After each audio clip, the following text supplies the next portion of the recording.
Então esse é o vídeo parte 2 do tubo traqueal. Agora eu vou falar sobre algumas marcações, alguns números que existem no tubo traqueal. Começo falando que todo tubo tem um diâmetro interno. Em geral vem escrito como ID.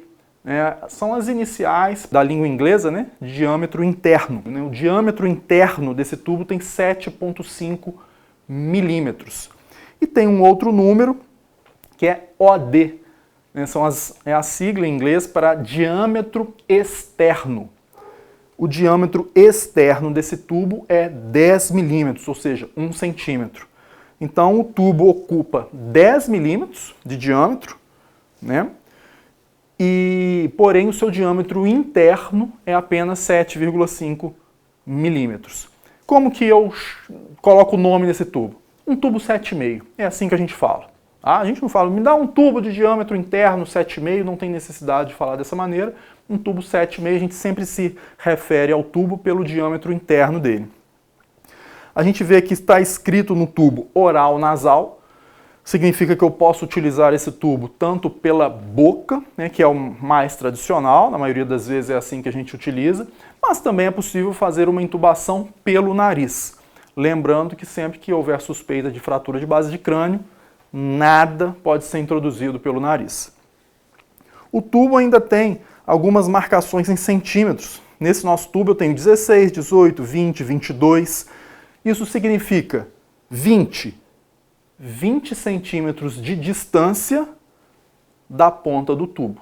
Então, quando eu olho para um paciente intubado, eu vejo 20, 22, 24, eu escolho uma referência, geralmente a gente usa os dentes incisivos centrais, e aí eu digo, está com o 22 nos incisivos, ou seja, nos incisivos esse tubo está a 22 centímetros de distância da ponta do dispositivo.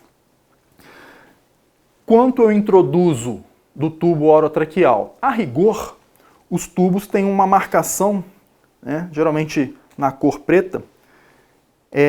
Esse tubo tem duas marcações, então as pregas vocais devem ficar entre essas duas marcações. Quando eu tenho uma marcação, apenas a prega vocal fica naquela marcação. Então eu teria, a maneira ideal é eu ver, né, conseguir observar a intubação, e quando essa marcação da cor preta chega nas pregas vocais, está no local certo. Principalmente pessoas com menos experiência têm um pouco de dificuldade em identificar essa marcação durante a intubação. Então nós podemos ter uma regra geral que no adulto, quando está com 22 centímetros nos incisivos centrais, eu tenho grande chance de estar bem localizado. Entretanto, isso não é uma regra absoluta, né? Isso é mais uma sugestão, uma dica, tá? A gente não pode confiar plenamente nessa marcação. E mostrando também, pessoal, que o tubo traqueal, né, quando nós vamos realizar a intubação do paciente, eu posso realizar a intubação apenas com o tubo, né, isso é perfeito, está correto, mas eu também posso utilizar um dispositivo que eu chamo de guia do tubo traqueal. Algumas pessoas se referem como fio guia. Eu introduzo o guia por dentro do tubo,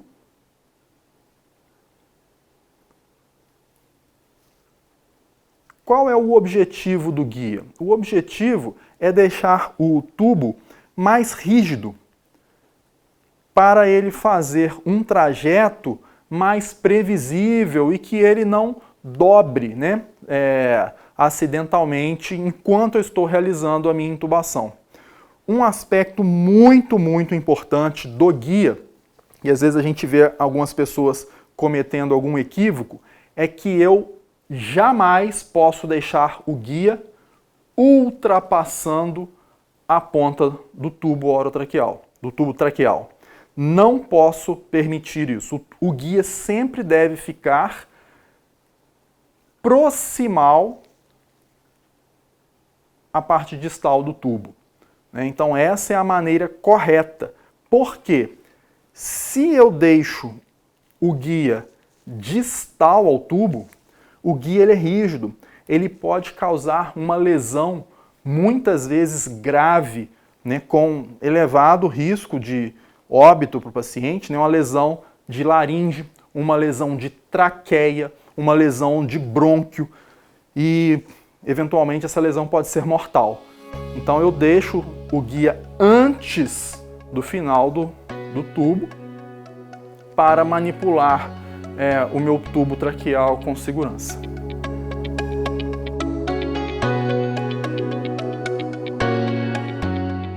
E assim a gente fecha então essa parte inicial falando sobre o tubo traqueal. É claro que no desenvolvimento prático a gente vai fazer o treinamento mais detalhado sobre a utilização desse dispositivo.